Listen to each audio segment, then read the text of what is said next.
Adam, let's start with Carolina and Duke this weekend. 112th meeting between the Heels and the Blue Devils. They first started playing in 1888. This series was not competitive for a long time. Carolina won 22 out of 23, I believe, was the number in the 90s and the 2000s. But the last 10 to 15 years, this has been a much more competitive series. Carolina's won, it's 7-6 Carolina in the last 13 games. So it's been a competitive series. Tar Heels had won 5 in a row before. Remember, it was a meltdown last year. Heels led 20-0 in the third quarter and lost 21-20. So Blue Devils have the bell. Tar Heels want the bell. And Adam, and of course Carolina plays State as well next week and 2 weekends from now. And I kind of feel like Duke and State are very similar. I've been doing a little bit of stuff for State, but obviously I've been focusing on Duke. They both have good quarterbacks. Duke's is Darian Mensah, transfer from Tulane. Well documented that he got the bag to come to Durham and play quarterback. Where else would you want to go? And he's been good. I mean, he leads the ACCN in passing yards. He's third in the country. He's averaging better than 300 yards per game passing. I think if it wasn't for Haynes King, he'd probably be first team all conference, but Haynes King's likely going to get player of the year in the conference, and deservedly so. But Mensah's been really, really good. Cooper Barkate is a wide receiver transfer from Harvard. He's got 53 catches and 6 touchdowns this year. He's made some big plays for him. They've really gotten their tight end involved. Jeremiah Hasley here in recent weeks. He's been effective for them. They just have a really good offense. And I feel like I was tying this to State. Like, again, kind of like State, I feel like they have good quarterback, good offense. The defense has not been as consistent. They do have a good defensive front, and there's been times where that defensive front has controlled some games for them, but they give up a lot of yards. I mean, they're 117th in the nation in yards allowed. They're giving up 420 yards per game. They're giving up 30 points per game. But here's the issue. Carolina has struggled mightily to get yards and points. And so I do think this is kind of strength on strength here, Adam, whereas Carolina's defense is pretty clearly the better of the two units. Well, the coaches told me there's actually 3 sides to the football, Adam. Special teams is one, too, where actually Duke has really struggled. They have run a kickoff back and a punt back for a score, but they've also like randomly dropped field goal snaps multiple times this year. They've had a couple fake punts executed against them. So while we were joking, Duke actually has had some trouble on special teams. But Carolina's defense is the strongest unit. Duke's offense is its strongest unit. Carolina's offense has struggled. Duke's offense hasn't been real consistent. So I don't know. It comes down to this, I think, to me, Adam. Can Carolina score enough to win this game? That's the big question. I think that's the question this week. I think it's the question next week. I think the defense is going to give Carolina a chance to win the game. It has almost every week. Here in the back half of the year, it's giving Carolina a chance every time. It comes down to, can Carolina's offense do enough to win this game? Whatever enough means, whether that's hold the ball long enough that Duke doesn't have it, whether that's get into the end zone, whether that is get explosive play, whatever it is, can the offense do enough for Carolina to win the game? That, to me, is the big question.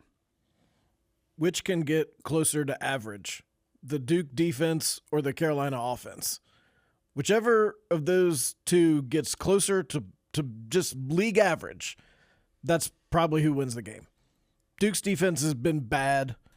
They don't stop you on third down. They don't stop you in the red zone. No, they really have struggled in the red zone. But Carolina doesn't score in the red zone. Carolina can't score in the red zone. What a meeting of titans. I mean, the first time Carolina crosses inside the 20, you're about to see a battle the likes of which college football hasn't seen in a while. So Carolina's got to play with more intensity relative to the opponent than they did last week. Duke's got the best individual player on the field, probably, with Mensah, which feels like it might be determinative in a game like this, but it's at home. For the Tar Heels, they don't want to see Duke ringing that bell on Kenan Stadium. Duke, what's Duke's best win? The win that the officials gave them at Clemson? 100%. And without that, they would have lost 4 in a row coming into this game. They haven't played very well. Yeah, they lately. haven't played well here over the last month or so. They lost to UConn, but UConn's playing better, and the reigning Fenway Bowl champions. I saw that live. So did you. So this is yet again a case of I don't think either one of these teams is markedly better than the other.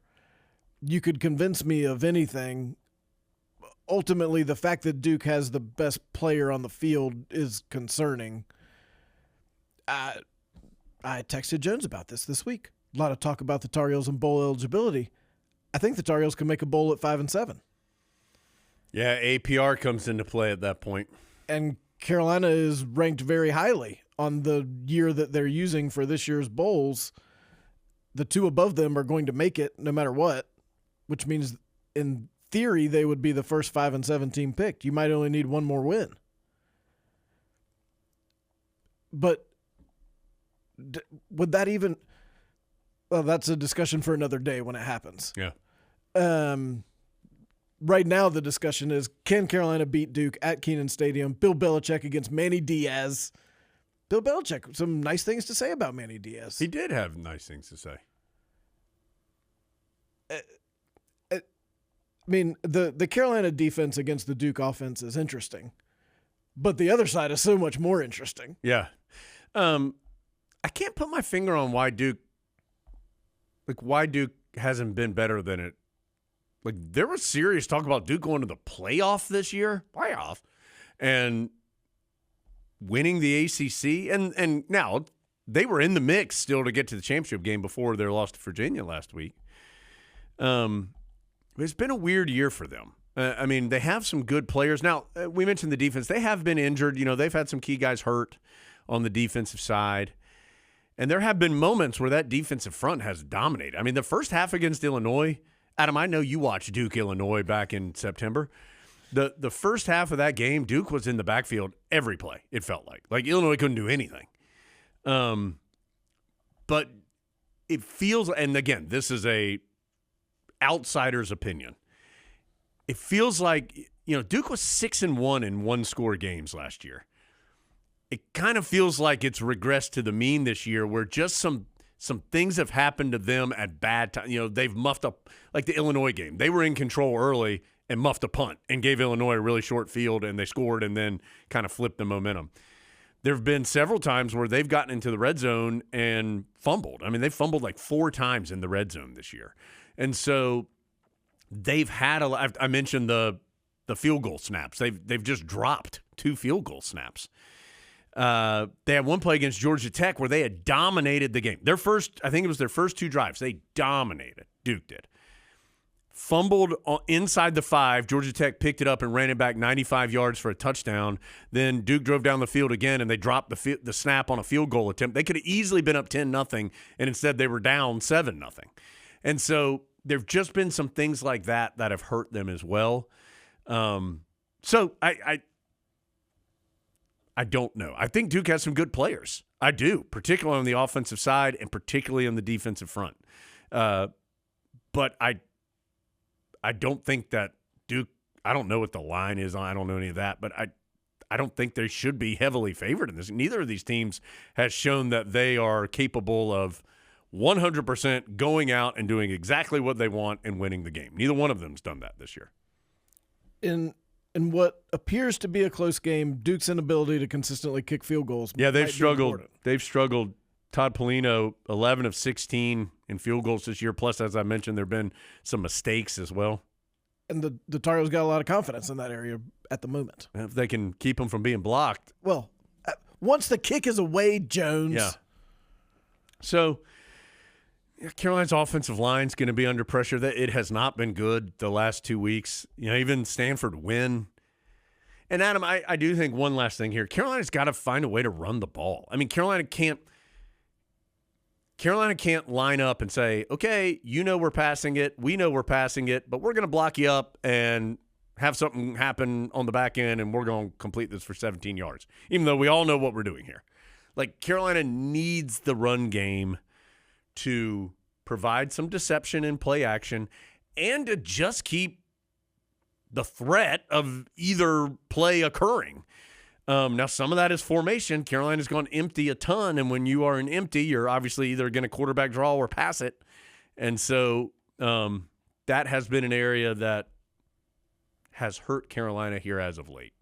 So 3:30, senior day in Chapel Hill.